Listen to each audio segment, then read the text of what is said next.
All right, I'm going to give you one more example of how the hard money loan program is perfect for, many investors that may not qualify for conventional financing. Another reason why an investor would want to take out an asset-based loan on our hard money program is if, for instance, their credit is not up to par. Let's just say they don't have bad credit, but they have high utilization rate, as many Americans do. Your credit can take a dive, and it can take a dive rather quickly.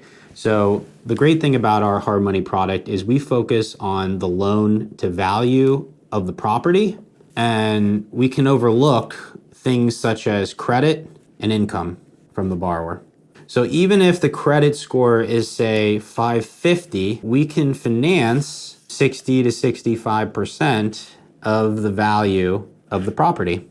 Whereas if this was a conventional bank, I can say with absolute certainty, you will be denied for this loan. You will not get financing.